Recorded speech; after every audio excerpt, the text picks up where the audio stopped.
Welcome to Startups for the Rest of Us. I'm your host, Rob Walling. In this week's show, we look at someone who bootstrapped her company for 2 years before raising $5.5 million over the next couple years, growing to 400 employees, and then having the company implode before her eyes. Maren Kate is an entrepreneur who's been starting companies since she was 19 years old, and she started her company Zirtual in the 2010-2011 timeframe. Zirtual is essentially virtual assistants on a monthly retainer. So you paid a monthly price for a set number of dedicated hours from a virtual assistant. And the company became quite successful. She got to about $1 million monthly run rate, so almost $12 million a year. And in 2015, they were, burning a couple $100,000 a month. And at a certain point, they weren't able to raise that next round of funding, and finances were screwed up. You'll hear us talk about it in this interview, but it's a fascinating and frankly it's a devastating story to hear how Virtual did implode and to hear Maren recount what that felt like. But she bounced back, and we hear how she then went out to start her next company, Avra Talent, just a year later. And we dig into Maren's expertise and experience in hiring people. She's had so much experience doing this. You can imagine, having 400 employees. Although you don't hire everyone yourself as a CEO, you certainly have a lot of influence on that process. And now Avra Talent is a recruiting agency in essence. So they have a really refined system of how to do this and how to vet candidates. And we dig into that towards the latter half of the interview. So without further ado, let's dive into my conversation with Maren Kate. Maren Kate, thanks so much for joining me on the show. Hi, thanks for having me. Absolutely.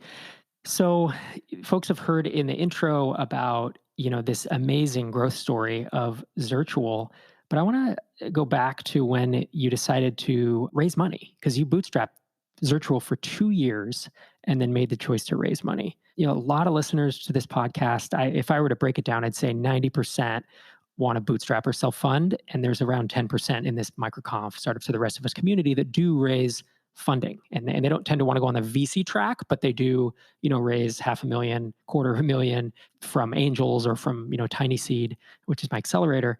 It's not binary in our space, that funding is good and not funding is bad or anything like that. But I'm curious how that decision came about for you and why you decided to go that route.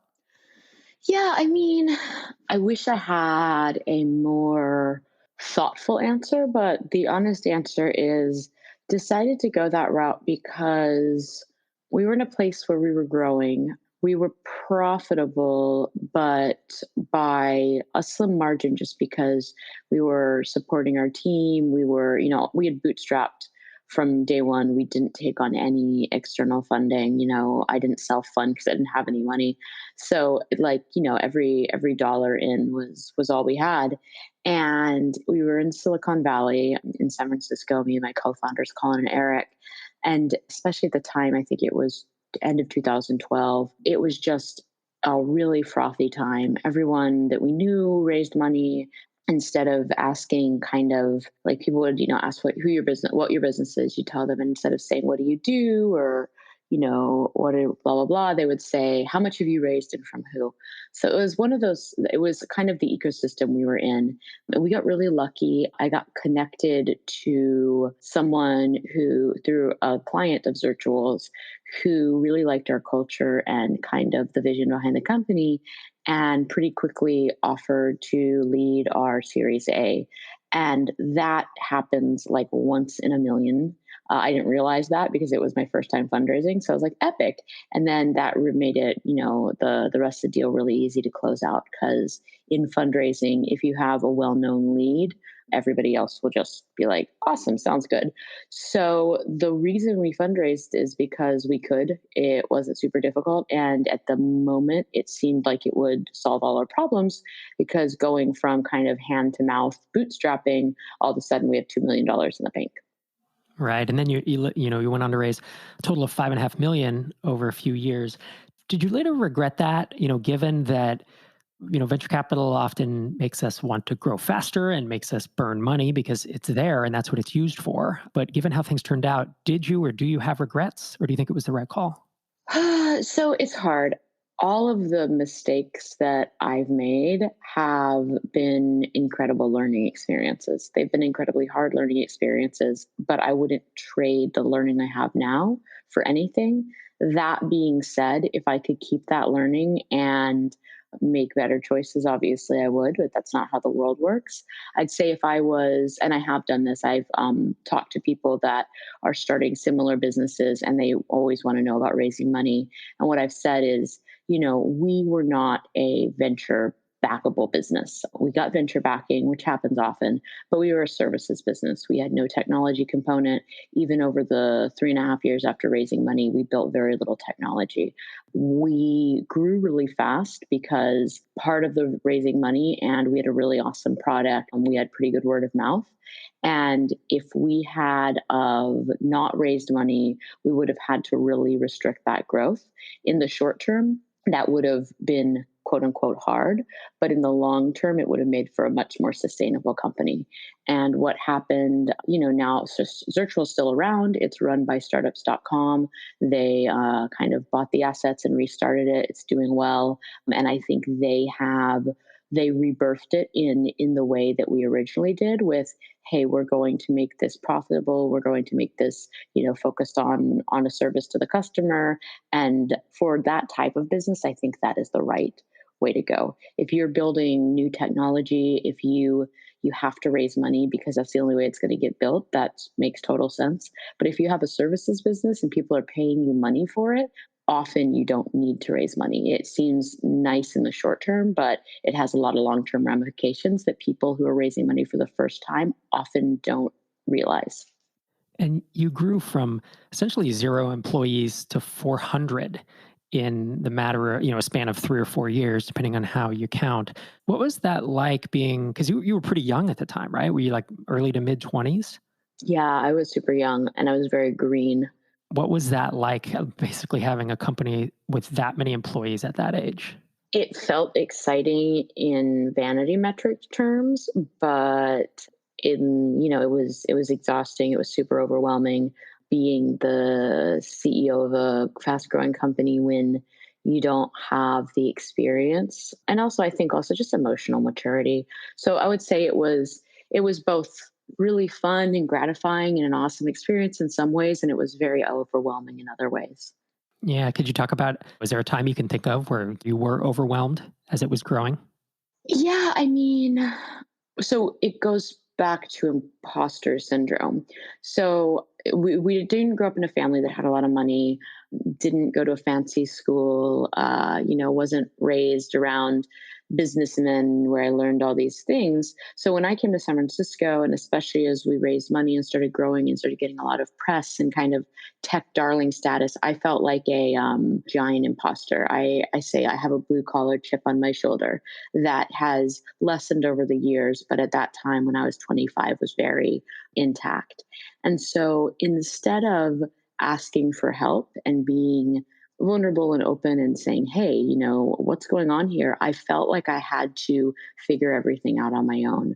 And I think that was, because I felt like if I asked for help, people would be like, ha, we knew you didn't know what you were doing. Like, get out of here, hick.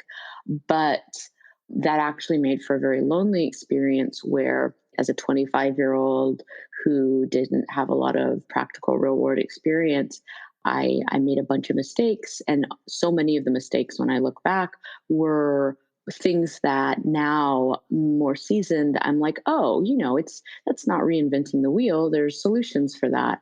So I think that's kind of one of the biggest pain points, at least that I experienced. Yeah, I feel you. I resonate with that phrase, blue collar chip on your shoulder, because I'm also, what's funny is I grew up in the East Bay area, but I had nothing to do with the startup scene. My dad worked construction. My mom raised us with 4 kids, and I like to say I grew up solidly working class. I had no ins with people in the Silicon Valley. And so when I started doing startups, it really is a thing, that kind of weighs on you. I'm curious, part of this story that's come up. So I have an assistant producer now, and she did some research and read some articles and listened to interviews that you've done. And it sounds like there was a turning point with Zirtual when you switched from contractors to employees, and that things started turning there. Can you talk us through that? What was that a decision you made? Did you have to make it? And what were the ramifications of that? So we thought we had to make it. This was during the time where a lot of the on demand gig work companies were starting to get fined or have lawsuits from the Department of Labor. And we looked at this, talked to some lawyers, and we're like, at this point, we have maybe 100 contractors. And the fear was that we were going to get someone was going to say, hey, you're misclassifying your workers. We didn't think we were, but there's a 20-point test that you can do on the I think it's the IRS website, and it's incredibly strict. And so you're like, ooh, geez, maybe we should rethink the way we classify our workers and go from contractors to employees. Another driving thing behind this was we had amazing people on our team, and they loved our mission. They loved the vision. They used to say they bleed Zirtual blue, and they wanted to be part of the quote unquote team. They wanted to have the option to get stock. They wanted to be employees. They wanted to have the option to get benefits. So we made a call that was based a lot more on what we thought was the quote unquote right thing to do. And we did that without thoroughly thinking through the financial ramifications over the next few years. We were using an outsourced CFO firm that one of our investors recommended to us. And I think that was one of the biggest mistakes we made at Zirtual. They were really, really bad. And again, when you go to this imposter syndrome, I was working with the partner who was a CFO and had his MBA and yada, yada. And I was an English literature dropout. He was like 27 at the time. And he would send over the P&Ls and I would go through them in my apartment. And I'd be like, these don't make sense. Like, I'm no genius, but and so again, saying things like that, I'm like, huh. So I would be like, well, he must know what he's doing. Like he has this firm, these fancy investors suggested him. But finally, at some point, went to our board. I was like, these don't make sense. These don't add up. And they looked at them and they were like, oh yeah, like literally he's doing math wrong. So I'm like, well, what do I do? And they're like, well, you should get rid of him. And here's another interim CFO firm. So that was a huge mistake. And I mean, at the end of the day, I'll tell you one thing, it taught me a lot about finance. It also taught me just because I could balance my checkbook, I kind of thought, well, it's cool. I'll be able to keep all the numbers, deal with them myself. And that is tragically untrue. But yeah, so we wanted to do the right thing and make people employees, and we didn't really think through those repercussions. In retrospect, if I had to do it again, I would have changed our business model so we could keep people as contractors. It would have allowed us to actually pay them more as contractors, and it would have made us be able to keep that kind of 50% margin we originally had. Yeah, that's really tough. I've been, talking to startup founders for years as I was starting my own stuff. And I always say, if you're going to start a tech company, you don't have to learn to code, but learn just enough that you know when someone's bullshitting you. And I feel the exact same way about finance. Finance is the same thing. I never took a finance class in college, but I've read enough books that I can hopefully spot something. Just like you're saying, you had a spidey sense that something was off, and it's like, you got to trust that founder instinct on that. Absolutely. I think in terms of, yeah, those core competencies, like I think the way our education system sets us up is woefully inadequate. Instead of taking calculus, you should be understanding how to manage a household budget, how to manage a business budget. And so I think there's the amazing part is now, no matter what your income level is, if you can get online, you have access to all the knowledge in the world. So as founders or would-be founders, it's really important to educate ourselves on the building blocks of whatever business we're in. If you're going to in the construction business, you should know the bolts, understand what's going on there. If you're going to be in tech, you should get a working understanding of exactly know if someone's bullshitting you. And no matter what kind of business, if you're in, you need to be able to, you always need to keep an eye on that bottom line. And so, unfortunately, we know how the story ends. Zirtual essentially, went under and you sold the assets to startups.com. But can you take me to that moment when you realized that you had run out of money and you needed to lay everyone off and shut the company down? Yeah, I mean, it was Pretty horrible. We realized when we kicked out the one firm, finally brought in a director of finance internally who was amazing. And within 3 weeks, she came back to me and she was like, "We're running out of money." And I was like, "Oh no." And so I went to my board, I went to all of our investors, told them, and they were like, "Huh, okay, well, you guys need to raise a bridge." I was like, "All right." So got that all set up, did the back of the napkin, figuring out once we brought on the director of finance, she kind of was like, "Listen, 70% of the plans will never really make enough money to justify them. But 30% of them, what we call Zirtual for business, they're the winners. We need to do a massive restructuring. We need to get rid of all the personal plans. We need to focus on business." We had everything built out. We went to the board. We're like, "All right, we need $1.5 million to do this. Here's the timeline." Everybody said, "Okay." And then one of the VCs, the same one that recommended the fantastic CFO firm, they said, "Actually, instead of giving you the $750,000, we said we're going to tranche it in three segments, and we're going to wait till everybody else's money hits the bank before we put it in." And one thing about investors, and actually, I'm realizing this is a lot of life, that people there's signaling. You are less likely to go in a restaurant if there's no one there. If there's a line, you're more likely to stand in it. Investors are very similar, if not even more, than the way we see that in the rest of the world. So the moment someone kind of got cold feet, some other investors were like, "Ooh, well, we're not going to put in our money until this firm's money is in first." So it was a catch-22. And I talked to one of our biggest shareholders, the person that was their representative on the board, who had no business being there, and later actually kind of came to me and apologized, said, "Yeah, you know what? We have just enough in the bank to, pay out this final payroll, pay off the taxes. I think you should just shut everything down." And at this point, I was so kind of shell shocked and just absolutely emotionally, mentally, spiritually exhausted. I was like, "Okay, well, again, he knows more than me, so this is what we'll do." And trying to do right by the people by making sure that we didn't keep open any longer, because if we did, we might not be able to pay them everything. So that's when we spent 4 days trying to figure something out. Nothing came through, and that's when I had to send a layoff email at 11 p.m. Sunday or 1 a.m. I forgot when it was. I remember being in the office. Yeah, so you look back, and if I had it to do over, I would tell the guy who gave me that suggestion that that was the stupidest thing I've ever heard. I would have spent that week, I probably still would have had to lay most people off, but I would have spent that week actually going around to a bunch of different firms saying, "Here's our numbers, here's our business. Let's do a down round, and we're going to fix the company and focus on business." Wow. I mean, that sounds devastating. It sounds like one of the low points of your life, perhaps. Yeah, oh, absolutely. I mean, that sounds incredible. And you had to lay off, you mentioned it somewhere that you had to lay off your mom and brother. Is Yeah, that true? yeah, Oh my gosh. they worked with me. So luckily we are a close-knit family and got through that. But yeah, it was super, super bad. Yeah. And there was obviously a lot of negativity coming at you after that. I'm sure from employees, and I even think, weren't there like articles on TechCrunch and other places that were just kind of talking about the big flame out? Like, Yep. how did you handle that? Obviously that sucks and it's people dragging you through the mud or whatever, but did you just kind of black out, go offline for months? Did you fight it? What was that like? No, I definitely went offline because my whole thing was, it's not going to help me. It doesn't benefit me to hear a bunch of people tell me I'm shitty. I already feel that. So it's like I'm covered there.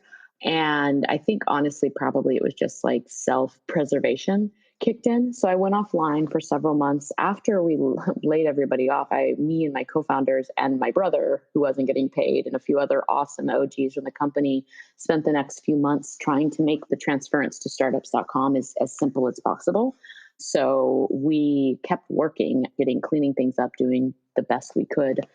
And yes, that was kind of how I handled it. I didn't really, after the 3 months was up, I kind of laid on the floor of my house at the time and just, yeah, didn't do much. And then after a few months of that, I didn't have any money, and I was like, crap, I really have to get back to work. So peeled myself up and got back on the saddle, so to speak. But it was very devastating, and it was absolutely, just like hands down one of the low points of my life. And I think the reason was because I knew how many people it impacted, and that's what just crushed me.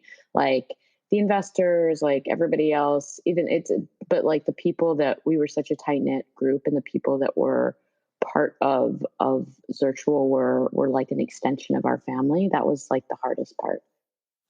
I can only imagine. I literally, I'm speechless because like I've gone through hard things, but I've never had to do that. And so many people will never have to in their entire entrepreneurial career. How do you then, so you go offline, how do you even recover from that? Because mentally, it sounds like you were just, even before it was happening, there was just loads and loads of stress because you're growing this company, loads of stress as it's kind of going down. And then this whole big thing happens, you go offline, but there has to be a healing process, right? Of taking a year off and off. I mean, I know you were working and stuff, but what did you do to try to kind of heal yourself to be able to get back on that horse and start what you're working on now, which is Avra?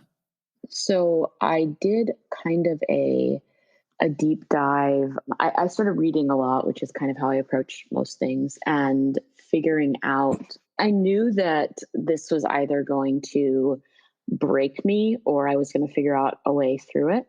And I didn't want it to break me. I think one of the things that actually kept me going was the sense of I have to make this right at some point in the future in my life. And I still actually feel that very strongly.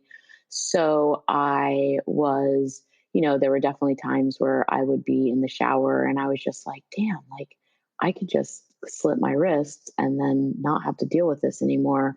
But that good old Presbyterian guilt, I was like, yeah, but then that would really hurt my family and my friends and some of my employees. So that wouldn't be fair to do it to them.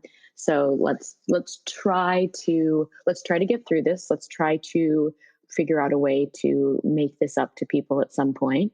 And I always, which sounds really morbid, but I actually think was helpful. I always told myself like, I've never lived abroad, and I was like, just figure out how to pay the bills, figure out how to maybe make this up to some people, and then you've never lived abroad. So you've got to go and at least try those three things. And worst case scenario, if you can't do either of those, then you can always kill yourself after you live abroad. And that actually got me through like the first few months. And after that, after the really dark part passes, then you start to kind of see through the mist. Like after the news cycle passed, after whatever else happened, I don't know who the next like target was in Silicon Valley. I was super lucky. I went through a really bad breakup a few months later, which was amazing, especially since we lived together. I was like, awesome. So later at that point, it was almost funny. I was like, I was like, I literally laughed. I was like, this could not be any. So I kind of took it as a sign. I was like, all right, well, I don't have a house anymore. San Francisco has been really good to me in some ways and also been terrible. So I was like, well, I wanted to live abroad, and I got super lucky. Randomly got an offer from this company called Rome to head up their operations, and they had co-living locations all over the country. So they were like, part of this, Maren, is you'll have to go and live at these different co-living places and improve their operational efficiency. I was like, literally, I'm on the next flight. So I pared all my belongings down to suitcases, flipped San Francisco off as I was flying out, and went and lived abroad for about a year, which was wonderful. And then I also think just getting to see that the world is a lot bigger than the place you're in was pretty groundbreaking to me. I didn't travel a lot as a kid outside of the States, and to actually see how big the world is and see how different people are, and to see, what real struggle looks like. I was like, oh my gosh. I was like, you snooty bee. Like, how dare you complain about this stuff? Like, don't feel sorry for yourself. Like, you've got nothing to complain about. I think that was one of the most transformational parts of my life, was actually kind of just like shaking myself out of it by being able to see how big the world is, and both how much opportunity and then also how much suffering. And it really puts your own drama into contrast. Yeah. Sounds like a really powerful way to reset. I think that travel can be such a therapeutic thing in that respect. Oh, absolutely. And so you took this time to recover, and then you got back on the horse and you started Avra Talent Folks can check it out, avratalent.com. Your H1 is hire the best talent, regardless of geography. We connect employers with the top 5% of remote professionals tested and vetted for your specific needs. So when I read that, I think of it as like a contingency recruiting service. And I've used those at previous places that I've worked. Can you talk to me about how you're different? Yeah, so after I kind of did a postmortem on what happened in Zirtual, one of the biggest things that came back was that we had and I had made some poor hiring choices along the way. And I actually consider when I think of hiring or recruiting, I actually think it has to do with anyone that is on the bus with you. So that includes investors, that includes advisors, that includes employees. So just out of greenness, we had brought on some people that weren't great. And one of the biggest reasons I went back thinking that was we didn't run a thorough process. We were really good at recruiting our virtual assistants. We had this incredibly thorough process. I think only like 0.5% got through and were hired. But when it came to our COO or the outsourced CFO firm or some people on our tech team, the process I ran was non-existent. So after Zirtual, I talked to some people, some founders while I was traveling abroad. I did a head of operations interim stint at Calm, the meditation app. I talked to the guys there, and I was like, yeah, I just must be an idiot. I don't know how to hire. And they were like, no, everybody actually has the same problem. We've made a bunch of bad hires too. So I was like, oh, I wonder if I could take the process, like the structure that we did with recruiting our virtual assistants, and apply that across different roles. And that I started doing that as a consultant. And then I decided to spin up an agency, which is Avra Talent. And the way we differ, I would say, from a contingency recruiter is kind of twofold. We're very focused on alignment. We only work with startups and companies whose culture and mission we can get behind. And then we charge a percentage of a placement fee, but we also charge an upfront $5,000 retainer. And I started this from day one because one of the biggest problems I've realized in contingency recruiting is incentives are misaligned. So contingent recruiters' incentive is to get you someone who's the highest paid as fast as possible, because if they don't get you that person before you hire them somewhere else, then they don't make any money. And that's kind of one of the reasons that industry is so fractured and can have such a negative connotation versus the way I talk to when I talk to founders. I was like, listen, we're going to do the work. We're going to act kind of like your internal recruiting team. Each search we put several hundred hours, human hours into. So you're going to put this retainer down. If we find you the person that you hire, then you're going to pay us, let's say 15% of their base, and that 5,000 will roll into that. And if we don't, if you bump into the next hire on the subway, that's amazing. We want you to find the right person. It doesn't matter how you come about them, but you're still going to pay us for the time we spent. And that model's worked really well for us. We have 4 core values, alignment being the first one. And then in the last 3 years, as Avra has grown, we've actually gotten more and more focused on helping companies recruit fully remote talent. So these are fully remote employees from engineering to digital marketing to operations to product to customer support. And I think that is where we are the best in the world. So that's really where our focus is. And you've talked a lot about hiring, and you've obviously had to hire a lot of people. And you mentioned somewhere that you kind of have this system and way of thinking about building a great company, and it's to bring on the best people, connect them to something bigger than themselves, empower them to do their thing, hire and fire according to company values. So I want to dig into that first piece, which is bring on the best people. How do you do that? People listening to this podcast, there's a lot of founders out there who maybe are hiring their first ever salesperson, their first customer support rep, or maybe they're hiring their 10th or 20th employee. What's the Cliff's Notes version of how do you bring on the best people?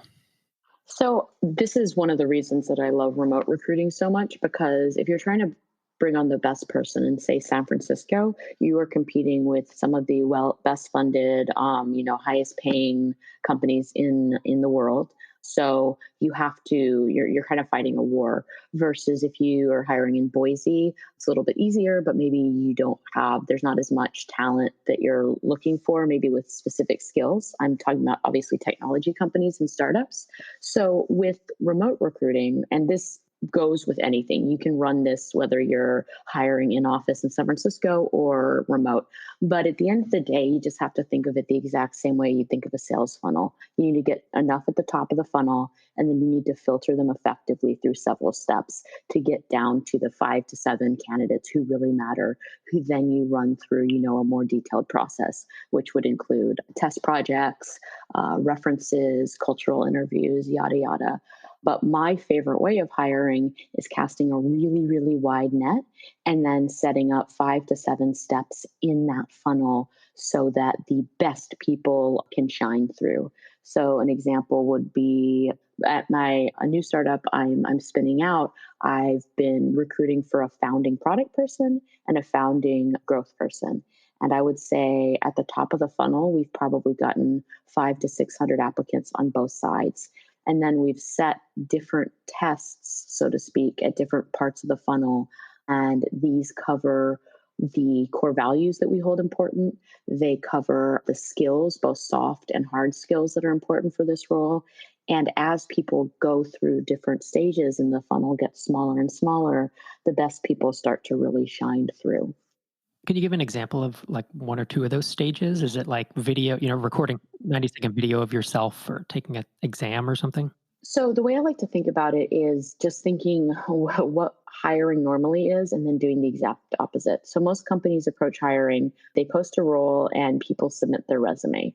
And then it's up to the hiring manager to go through all these resumes. And resumes are literally a terrible way of assessing fit. So it goes back a stage. You want to figure out what is the role, what matters the most. You don't say, I want to hire a digital marketing manager. You say, this is the jobs I want this person to do. So I want them to own our ad spend. I want them to be able to write great copy. I want them to be able to hire and manage designers. And I want them to be very analytical and be able to create reports. You can actually test that in different stages of the funnel. So an example would be we have people submit resumes, but we don't even look at them until maybe stage 5. So instead, we would have 3 paragraph style questions that would be the first stage of the recruitment process. And the very first one, which we include on all hiring, is what are you looking for in a role and what honestly draws you to this company and this role? And if people don't fill that out in a meaningful way, in an honest way, we immediately disqualify them. Because if you want people that actually care about your product, your vision, then they should be able to articulate that. We also we ask them a few other questions, and then we actually look at their writing and their communication, which is incredibly important for most roles, especially ones that are remote. But like going back to the digital marketing example, you want someone who can write well. So it doesn't matter if I look at their resume and they used to work for Apple or Postmates or, one of these darlings where I'm like, ooh, they worked at Airbnb, they must be good. That is not an indicator of success. So instead, I actually look at the work they do. And then after that, we would, yay or nay them. Someone on interviewer would just glance and push through the top 20%. And then they would go on to either another question, and we test for responsiveness is a really big one. And then we'll get them into a phone screen where we're talking about specific examples to understand, do they actually understand the role? How have they performed in their previous roles? A lot of those open-ended, like tell me about a time questions. And then after that, there's another longer test project. So we always suggest to clients, we do this ourselves, set up a paid test project, something that you actually need done. Be sure to pay for a person's time. That's really important. Nothing is more powerful than seeing how people work with you and how they engage with you. And then if they do well through that, you usually do a second layer of interviews, which have to do with your team, with who would be their supervisor. And then after that, we always highly recommend references, checking references, both given references and back channel references. That's the one thing I tell founders. If you do anything, just check references, if that's the only takeaway, because some of the worst hires I ever made years later, talking to people who maybe had worked with them, there was always a pattern where it was like, maybe they'd gotten lucky and gotten some good jobs that had like high name worth of the company, and they had floated on other people's success, or maybe they didn't have the skills, but they were great talkers. And if I had have just spoken to a few references, and the way we do references is we think of people you worked for, people you worked with, and people who worked for you, because you can trick one of those subsets, like maybe your boss thinks you're great, but the people who work with you and work under you think you're terrible, and vice versa. So it's really important to get all three of those categories. And from there, you usually start to get a pretty good holistic view of a candidate. Very cool. Yeah, that's kind of a mini clinic in in a hiring process. I really like that. I mean, I like most of the stuff you said there, but the write well piece is something that I really focused on. Even when hiring developers, that was a thing I was super picky about. And following instructions. I mean, that's a huge one too. It's amazing how few people follow instructions. And then also just, if somebody really vibes with your company and your culture, this is why I say, when you're writing your job description, let your company, let your culture, let your flavor of weird shine through. Because the right job description, it will scare most people off, but it will really attract the people that are like minds. And that's what you want versus a generic, bland job description. Awesome. And you're talking about this topic in a couple months in MicroConf Minneapolis. Yeah. So if you're listening to this and you're not coming to MicroConf Growth yet, you should think about getting a ticket to hear a 40-minute talk from Maren on this topic. And if folks want to keep up with you in the meantime, over the next couple months, you're Maren Kate on Twitter and Avra Talent everywhere, and avratalent.com. Yep, absolutely. Sounds great. Well, thanks again, Maren. Thanks so much for joining me on the show. Absolutely. If after listening to that, you have a question for me or you have a question for Maren Kate, I could invite her back on the show if you wanted to learn more about how she hires, thinks about hiring, really anything from her experience. You can email questions@startupsfortherestofus.com. We also have a voicemail line, 888-801-9690. Subscribe to us by searching for Startups in any podcatcher. And of course, we have a full transcript of each episode available within a few weeks of the episode going live. So thanks so much for listening again this week. It's great to have you here. I'll see you next time.